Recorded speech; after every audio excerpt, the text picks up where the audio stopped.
வணக்கம் உறவுகளே, நான் உங்கள் நிஷா. நீங்கள் எல்லாரும் எப்படி இருக்கிறீங்க? நான் ரொம்ப நல்லா இருக்கிறேன். இன்றைக்கி நான் உங்களோட கொழுக்கட்டை ரெசிபி தான் ஷேர் பண்ண போகிறேன். வழமையாகவே எல்லார் வீட்டிலையுமே கொழுக்கட்டை செய்கிறது வழமை தான். ஏதாவது பண்டிகை காலங்களில் இல்லாட்டி ஏதாவது விசேஷத்துக்கு செய்வாங்க. நானும் வீட்டில் ஒரு விசேஷத்துக்கு தான் செய்திருந்தேன். அதைத்தான் உங்களோட ஷேர் பண்ண போகிறேன். நீங்கள் இப்போ தான் இந்த சேனலுக்கு முதல் வாரீங்களா இருந்தால் இந்த சேனலை சப்ஸ்கிரைப் பண்ணுங்கள், லைக் பண்ணுங்கள், ஷேர் பண்ணுங்கள். மறக்காமல் எனக்கு நல்ல ஒரு சப்போர்ட் தாங்க. நான் மேலும் வீடியோ போகிறதுக்கு இவ்வளோ வீடியோஸும் நான் போட்டிருக்கிறேன். எனக்கு சப்போர்ட் இருந்தபடியாக தான் இன்னும் இதில் இந்த யூடியூப் சேனலில் என்னால் ட்ராவல் பண்ணக்கூடிய மாதிரி இருக்குது. மறுபடியும் நீங்கள் எனக்கு நல்ல ஒரு சப்போர்ட் தரணும். வாங்க இப்போ வீடியோக்குள்ளே போகலாம். இன்றைக்கு வீட்டில் கொழுக்கட்டை செய்ய போகிறேன். அதுக்கு நான் 1 கப் பயர் எடுத்து அதை வடிவாக கழுவி, கல்லெல்லாம் போக வடிவாக கழுவி இப்போ தண்ணி வடித்து வச்சுருக்கிறேன். இப்போ இதை நான் வறுத்தெடுக்க போகிறேன். இப்போ நான் பயரை வறுக்கிறேன். இப்போ பயறு வறுபட்டு கொண்டு வருது. பயறு டக்கண்டு வறுபட்டுடும்.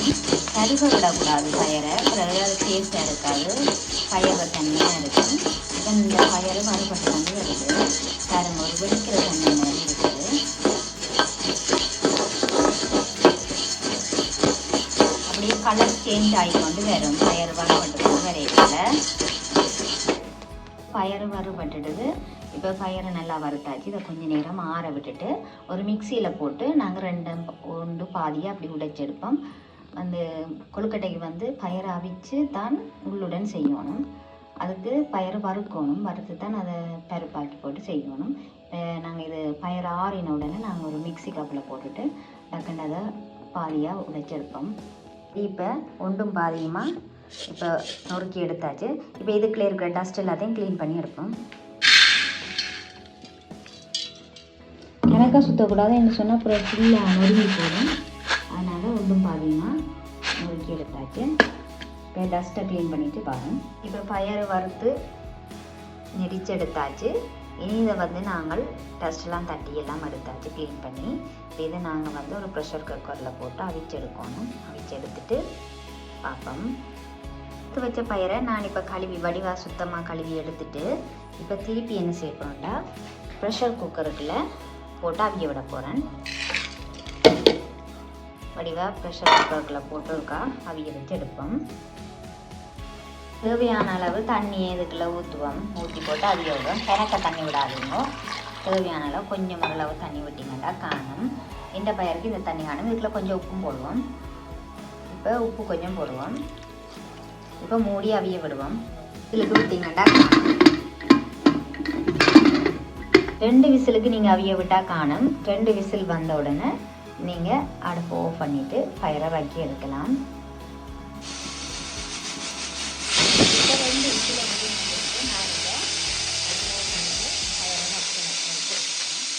பாருங்க, சரியான பதத்துக்கு பயரை அவிஞ்சிட்டுது. இப்போ இதை இந்த தண்ணியை வடிகட்டி எடுப்போம். நாங்கள் கொழுக்கட்டை சாப்பிடக்கு கொஞ்சம் கடிப்படணும். அப்போ தான் இந்த பயறு கடிப்பட்டால் தான் நல்ல டேஸ்ட்டாக இருக்கும். அதுக்காக தான் ஒரு காப்பதத்துக்கு இதை அவிச்சு எடுக்கிறது. இப்போ நான் சரியான பதத்துக்கு அவிச்சு எடுத்துட்டேன். பார்க்கவே தெரியுமென்னு நினைக்கிறேன் உங்களுக்கு. இனி பூரணம் செய்வோம். நான் இதில் 1 கப் சர்க்கரை எடுத்துருக்கிறேன். இந்த சர்க்கரையை நான் இப்போ கொழுக்கட்டை உள்ளுடன் செய்கிறதுக்காக நான் இதை பாகு காய்ச்சி எடுக்க போகிறேன். கொஞ்சமாக தண்ணி விட்டு பாகு காய்ச்சி எடுப்போம். இப்போ நான் இதுக்குள்ள கொஞ்சமாக தண்ணி விடுறேன். எனக்கு அவ்வளோ வேண்டாம். கொஞ்சமாக தண்ணி விட்டு சர்க்கரையை இப்போ நல்லா பாகா காய்ச்சி எடுப்போம். சர்க்கரை பாகு காய்ச்சது என்னத்துக்காகன்னு சொன்னால், இந்த சர்க்கரையில் கல் மண் தூசி இருந்துச்சுன்னு சொன்னால் நாங்கள் பயரவுகளோட சேர்க்கல அதுக்குள்ளே அப்புறம் நாங்கள் சாப்பிடக்கு கடிப்படும். கல் மண்ணவர்கள் கடிப்படும். நாங்கள் பாகு காய்ச்சி அதை வடிகட்டி எடுத்து பயரவுகள் சேர்க்க அதில் இருக்கிற தூசு துணியெல்லாம் வராது. அப்போ அதை நாங்கள் நேரடியாகவே சேர்த்து உள்ளுடன் செய்யலாம். அதுக்காக நான் இப்போ பாகு காய்ச்சுறேன். பாருங்க, சர்க்கரை நல்ல பாகுவாக இப்போ பாருங்க, சர்க்கரை நல்லா பாகுவாக காய்ச்சப்பட்டுடுது. இப்போ இதை நாங்கள் வேறொரு டிஷ்ஷில் வடிகட்டி எடுப்போம். சில கரையாத சர்க்கரையில் நீங்கள் இப்படி கரைச்சிக்கணும். அடுப்பு ஓஃப் பண்ணிவிட்டு நாங்கள் வடிகட்டி எடுப்போம். காய்ச்சி வச்சுருக்கிற பாகு இப்போ நான் வடிகட்டி எடுக்க போகிறேன். ஒரு இதால் பாருங்க, இப்படி ஒரு வடியால் நீங்கள் வடிகட்டினீங்கன்னா அதில் ஏதாவது தூசு கல்லுகள் இருந்துச்சுன்னு சொன்னால் அந்த வடிக்குள்ளேயே வந்துடும். சில சர்க்கரைகள் நல்ல சுத்தமான சர்க்கரைகள் இருக்குது, அது வேணால் நீங்கள் வடிகட்ட தேவையில்லை.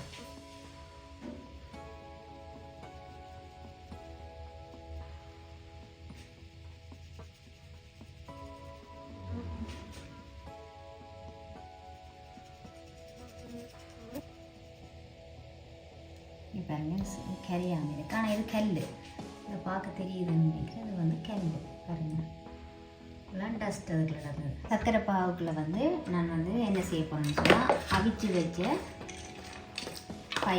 பயிரை போட போகிறேன்.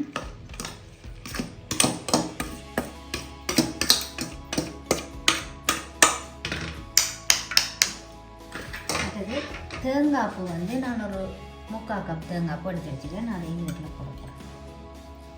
ஃப்ரெஷ்ஷான தேங்காய் பூ,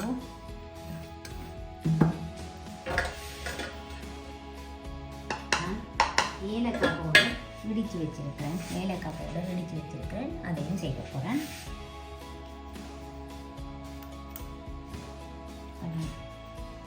அடுத்தது எனக்கு சர்க்கரையில் இனிப்பு கொஞ்சம் எங்களுக்கு கூட தேவைன்னு சொன்னால், சர்க்கரையை விட இனிப்பு கொஞ்சம் கூட தேவைன்னா நாங்கள் வந்து சீனி சேர்க்கலாம். நான் கொஞ்சம் சீனி சேர்க்கணும், 2 டேபிள் ஸ்பூன் சீனி சேர்க்குறேன். போட்டு பார்த்துட்டு திருப்பி எங்களுக்கு அது காணுமா இருந்தால் தேவையில்லை, இல்லாட்டி வேறு இது சேர்ப்போம். அப்படி எங்களுக்கு சீனி வந்து காணுமா இருந்தால் திருப்பி சேர்க்க தேவையில்லை. எல்லாத்தையும் ஒன்றா மிக்ஸ் பண்ணுறேன். நான் இந்த பயரில் உப்பு போட்டிருக்கிறபடியாக நான் வந்து இதுக்குள்ள வந்து உப்பு சேர்க்கல.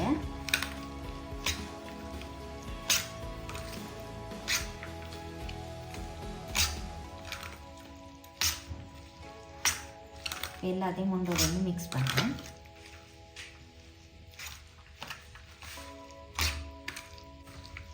இப்போ இதே நான் என்ன செய்ய போகிறேன் திருப்பி என்று சொன்னால், இது வந்து பாருங்கள் கொஞ்சம் தண்ணி தன்மையாக இருக்குது. இந்த சர்க்கரை வந்து நாங்கள் பானியாக தண்ணியை காய்ச்சி எடுத்துனாங்க. இதை அடுப்பில் கொஞ்சம் வச்சு ஒருக்கா நாங்கள் ஹீட் பண்ணி எடுத்தோம்னா கொஞ்சம் உருகிடும், அப்போ தண்ணி இடாது. அதுக்காக நான் திருப்பி ஒருக்கா அடுப்பில் வச்சு ஒருக்கா எல்லாத்தையும் ஒன்றா மிக்ஸ் பண்ணி கொஞ்சம் இறுக்கமான பாட்டுக்கு எடுக்க போகிறேன். இதை வந்து ஒரு சட்டியில் போட்டு இப்போ நான் திருப்பி அடுப்பில் வச்சு இது ஒருக்கா எல்லாத்தையும் மிக்ஸ் பண்ணி எடுப்பேன். ஏன்னா கொஞ்சம் இறுக்கணும், சர்க்கரை திக்காகி இறுகினா ஓகே இருக்கும். இப்போ நாங்கள் வேறு ஒரு டிஷ்ஷுக்கு மாற்றுவோம்.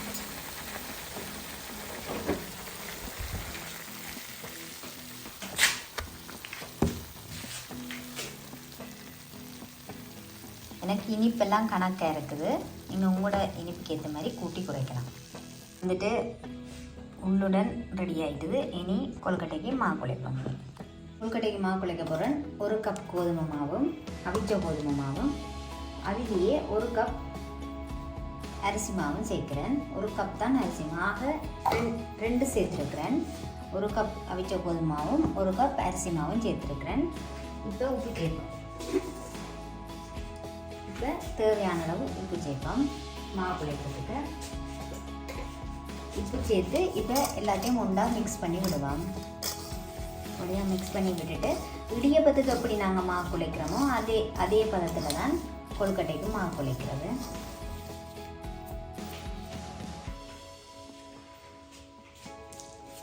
ஒரு தடியை எடுத்து அதில் சுடு தண்ணியை ஊற்றிட்டு இதுக்குள்ள கொஞ்சம் பச்சை தண்ணியும் ஊற்றுங்க. பச்சை தண்ணியை ஊற்றிட்டு இப்போ குழைச்சிடுங்க. நீங்கள் மா குழைக்கிற பதத்தில் தான் இருக்குது. கொழுக்கட்டை வழியால் சொஃப்டாக ஆகுது. தண்ணி காணாது. திருப்பவும் சுடு தண்ணி கொஞ்சம் போடுறேன். அதுக்கு மேலால் பச்சை தண்ணி கொஞ்சம் போடுறேன். இதே மெதட்டில் நீங்கள் வந்து இடியப்பத்துக்கு குழைச்சி பாருங்கள், சூப்பர் சொஃப்டாக வரும். சில பேருக்கு இடியப்பம் பதம் வந்து குழைச்சிடுறது குழைக்க இல்லாமல், நீங்கள் இப்போ நான் குழைச்ச இதே மெதட்டில் நீங்கள் இடியப்பம் குழைச்சா வச்சு பாருங்கள், அந்த மாதிரி வரும். நான் ஏற்கனவே ஒரு வீடியோ போட்டிருக்கேன், இடியப்பம் வீடியோ, அது போய் பாருங்கள்.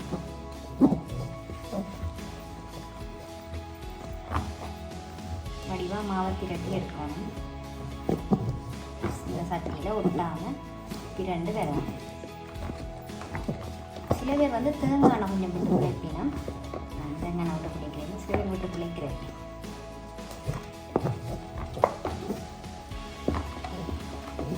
அதை அப்படி சட்டியில் ஒட்டாமல் வருவேன்.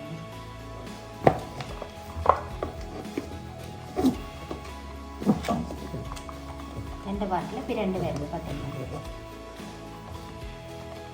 இப்போ நாங்கள் கையால்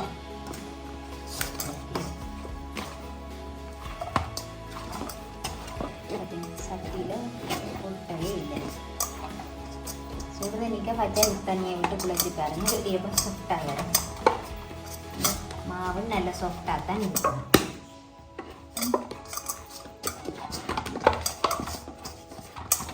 உருட்டப்படி பந்து மாதிரி உருளுது பார்த்தீங்கன்னா. மாவு பாருங்க நல்ல சாஃப்டாக இருக்குது. ஓகே, இப்போ வந்து கொழுக்கட்டைக்கு ரெடி ஆயிட்டுது. இனி கொழுக்கட்டை. இப்போ கொழுக்கட்டைக்கு ரெடி, உள்ளுடன் ரெடி. இனி கொழுக்கட்டை பிடிக்கிறதான். கொழுக்கட்டை பிடிச்சி அவிக்கிறதான். ஒரு சின்ன டிஷ்ஷில் தேங்காய் எண்ணெய் எடுத்து வச்சுட்டேன். ஏன்னா கையுக்கு பூசி போட்டு கொழுக்கட்டை பிடிக்கிறதுக்கு. வாங்க இப்போ கொழுக்கட்டை பிடிப்போம். டிஷ் இருக்கிற எண்ணெயை கையில் பூசி போட்டு மாவில் சாஃப்டாக இருக்கட்டும். பார்த்திங்கன்னே நல்லா சின்ன சின்ன உருண்டையாக இப்படி பிடிச்சு மாவு வெடிக்க பார்க்கும். அதனால் சின்ன சின்ன உருண்டையாக நாங்கள் ஒரு லவங்கட கைக்கு ஏற்ற உருண்டையாக பிடிச்சிட்டு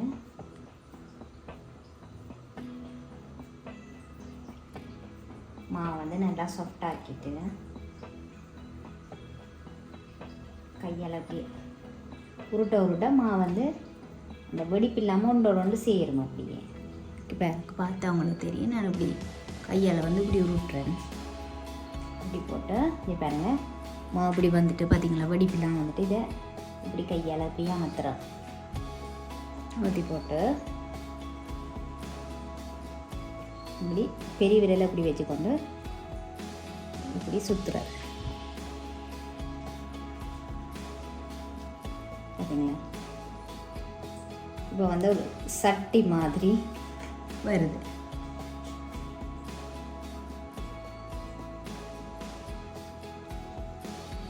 கொஞ்சம் பெருசாக பிடிக்கணும். பார்த்தீங்களா, மாவில் வெடிப்பு இல்லாமல் உள்ளுக்குள்ள ஒரு இதுவும் இல்லாமல் மாவடிவாக சுற்றி கொண்டு வருது.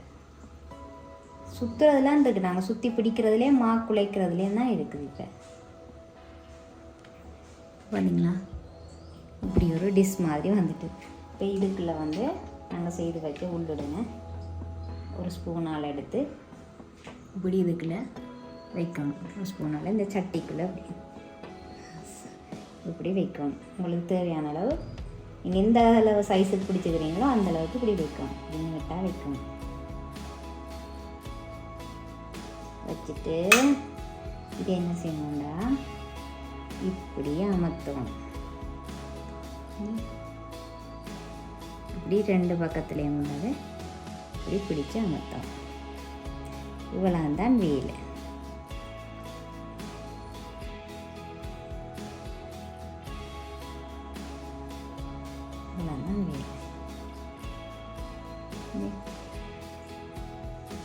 அமர்த்தி போட்டு நல்லா அப்படி இப்படி பிடிச்சி அமர்த்தணும். இப்படி அமர்த்தி போட்டு இதை என்ன செய்யணும்னா இப்போ இதுக்கு வந்து நாங்கள் இப்படி பெரல் மாதிரி இந்த விரலால் இப்படி மடித்து விடுவோம்.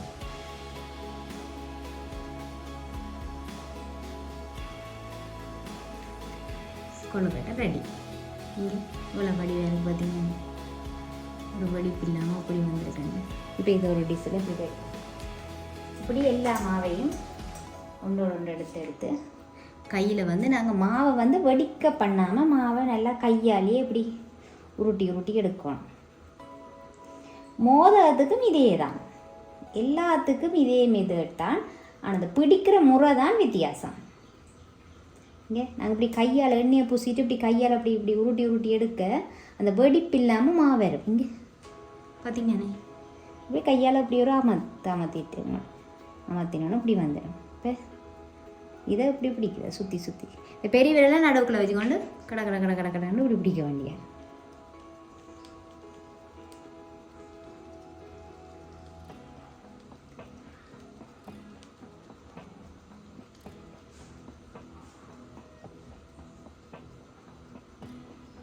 பார்த்தீங்களா, அப்படி வேணும்.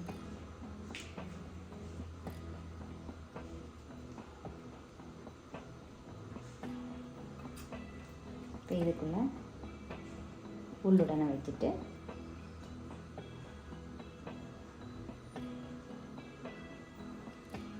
எல்லாத்தையும் ஒன்றோட ஒன்று வச்சுட்டு இது அப்படி சேர்க்குறது.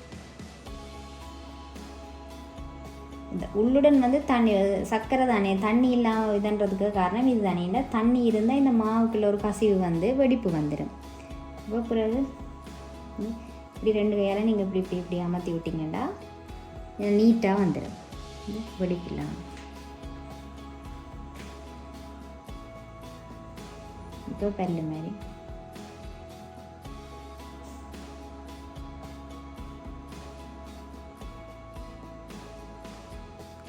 சரி, கொழுக்கட்டை ரெடி.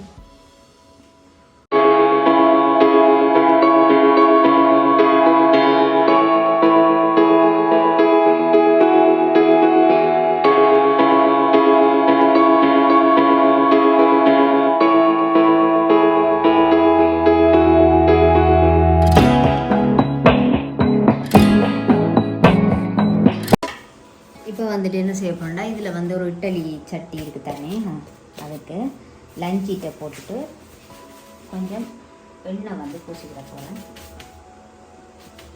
பூசி விட்டுட்டு இதில் தண்ணியை நல்லா கொதிக்க வைக்கணும். தண்ணி நல்லா கொதிக்கணும். கொழுக்கட்டைக்கு எல்லாத்தையும் இதில் எடுத்து வைக்க போகிறேன். எடுத்து வச்சு இப்போ அவிச்செடுக்க போகிறேன்.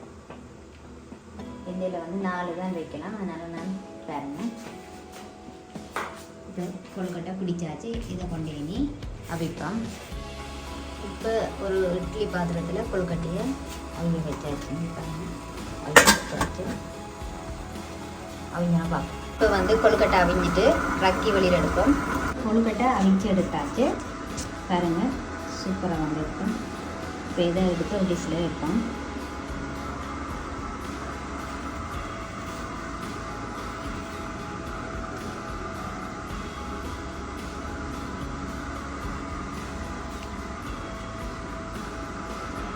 பாருங்க, கொழுக்கட்டை இப்படி வந்துருக்கண்டு அவிஞ்சு நல்லா வந்துருக்கு. டைப்பாக செய்து முடிச்சாச்சு, அவிச்சும் எடுத்தாச்சு. இப்போ இனி நாங்கள் சாப்பிடலாம். நீங்களும் இப்படி உங்களோட வீட்டில் ட்ரை பண்ணி பாருங்கள். தேங்க்யூ ஃபார் வாட்சிங்.